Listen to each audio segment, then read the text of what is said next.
Welcome to this lecture on income inequality, where we unpack causes, consequences, and practical solutions.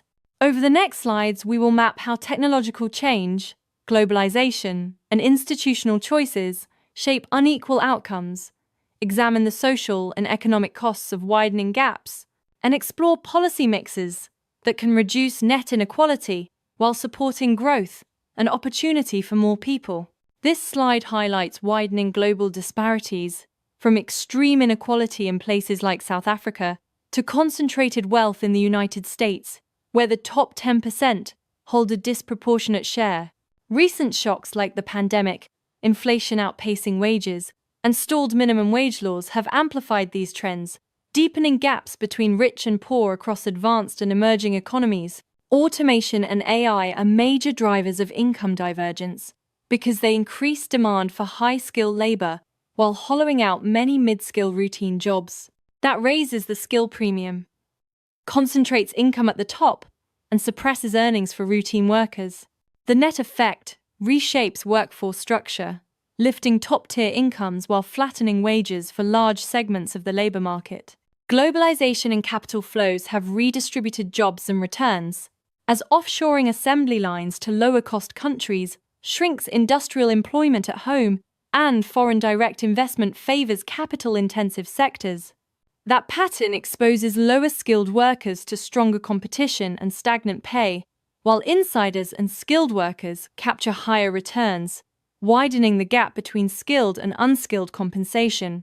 Structural and historical forces weaken worker power and entrench inequality. Declining union density, an eroding minimum wage bite, and regressive tax schedules reduce bargaining leverage for workers, while historical, racial, gender and land ownership barriers limit access to well-paid jobs and wealth-building assets. Together, these factors create long-lasting obstacles to equal opportunity and mobility. Income inequality has clear economic and financial consequences. Weaker aggregate demand as lower-income households lose purchasing power, greater reliance on debt to smooth consumption, and higher financial instability that can amplify risks and create asset bubbles or systemic crises.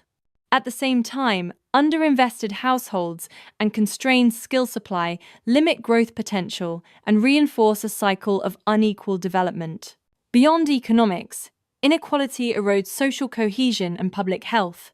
Rising gaps corrode trust, can be linked to higher crime and political polarization, and translate into worse health outcomes, including shorter life expectancy, higher infant mortality, and increased mental illness.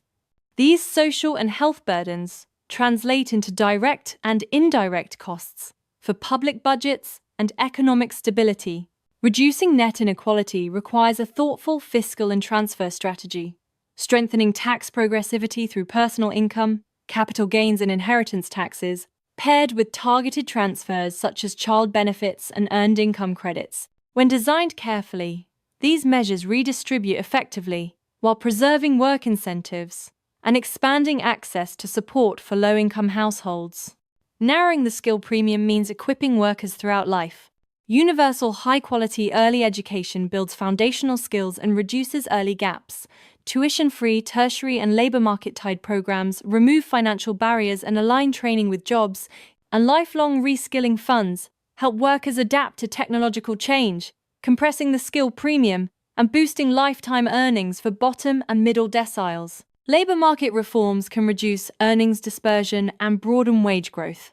Moderately higher statutory minimum wages, stronger collective bargaining frameworks, and portable benefits raise baseline compensation, while active labor market policies that connect marginalized workers to formal jobs and robust anti-discrimination enforcement help spread wage gains more evenly across the workforce. Financial inclusion and asset-building policies give low-income households a stake in growth. Expanding access through microcredit, postal banking, and subsidized savings, combined with match saving and baby bond schemes, helps families accumulate capital, smooth consumption, and participate in wealth accrual, supporting shared prosperity and reducing vulnerability over the life cycle.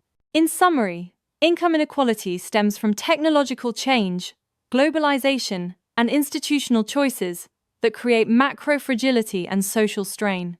A strategic mix of progressive taxation, education investment, labor market reform, financial inclusion, and policies that reconcile growth with equity offers a path toward faster, more inclusive development and greater social stability.